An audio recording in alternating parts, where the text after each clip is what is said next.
O Evangelho segundo Marcos. Teremos logo a seguir um vídeo com uma introdução sobre o Evangelho de Marcos.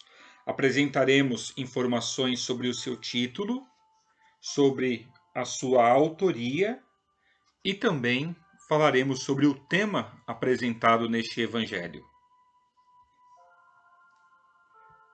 Antes de mais nada, por gentileza, se inscreva no canal e deixe o seu like. Título: Os mais antigos manuscritos existentes ostentam o simples título segundo Marcos. Posteriormente, quando o termo Evangelho passou a ser aplicado à história da vida e do ministério de Jesus, ele foi incorporado ao título deste livro. O título encontrado na Almeida Revista e Atualizada, o Evangelho segundo Marcos, ocorre apenas em manuscritos recentes. A autoria. O testemunho unânime e coerente da tradição cristã aponta para João Marcos como o autor do evangelho que leva o seu nome. O nome Marcos vem do latim, Marcos, sobrenome do autor. Seu primeiro nome era João. O nome de sua mãe era Maria. Ele era primo de Barnabé, o qual havia residido na ilha de Chipre.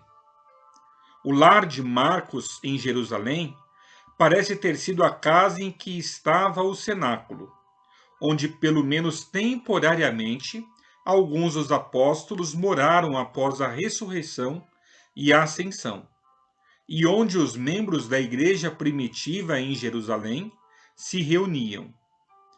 João Marcos participou do início da primeira viagem missionária de Paulo e Barnabé.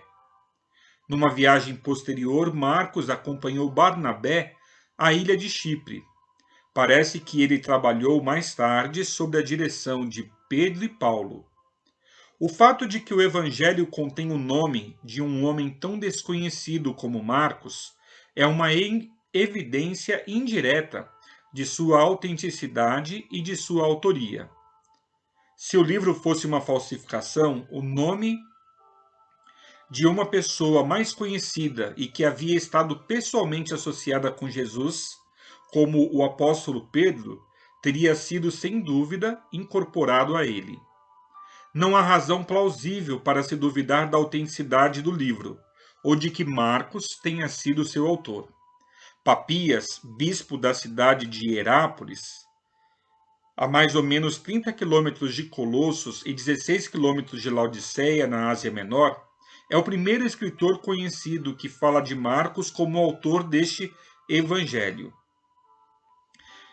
No livro Interpretações, ele afirma: o presbítero costumava dizer que Marcos se tornou o intérprete de Pedro e escreveu com diligência tudo quanto conseguiu lembrar, embora não exatamente na mesma ordem das palavras ditas ou das realizações do Senhor, pois ele não ouvira o Senhor, nem o havia seguido.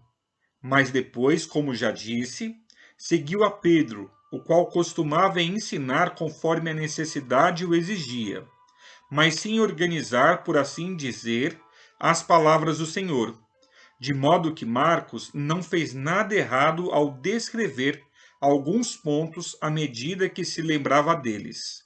Porém, ele tinha um objetivo específico: não omitir nada do que havia ouvido e tampouco acrescentar qualquer informação inverídica. Essa declaração está em harmonia com a referência de Pedro a Marcos, como meu filho. O relato de Papias é geralmente interpretado para se inferir que Marcos atuava como tradutor do apóstolo Pedro, quando ele se dirigia a ouvintes em cuja língua não era fluente.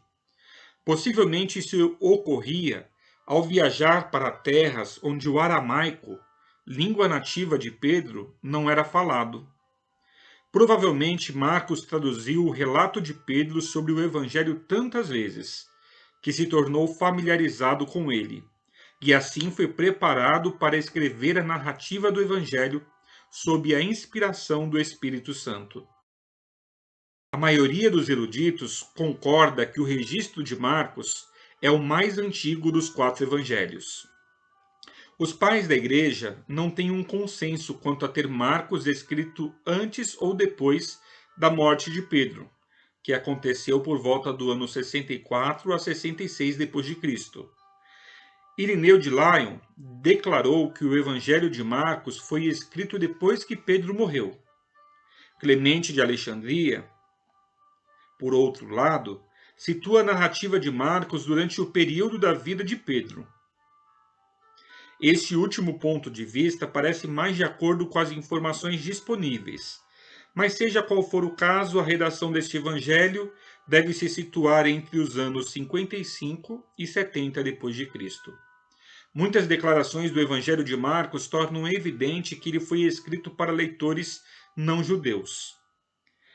Algumas palavras foram usadas, como centurião, executor, e essas palavras sugerem que, embora escritas em grego, a língua da cultura, por utilizar-se do latim, Marcos se dirigia aos romanos.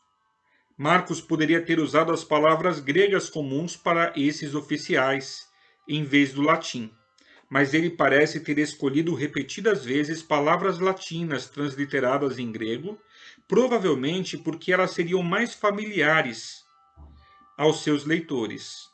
Ele explica as moedas da Palestina, obviamente porque seus pretendidos leitores não estavam familiarizados com elas.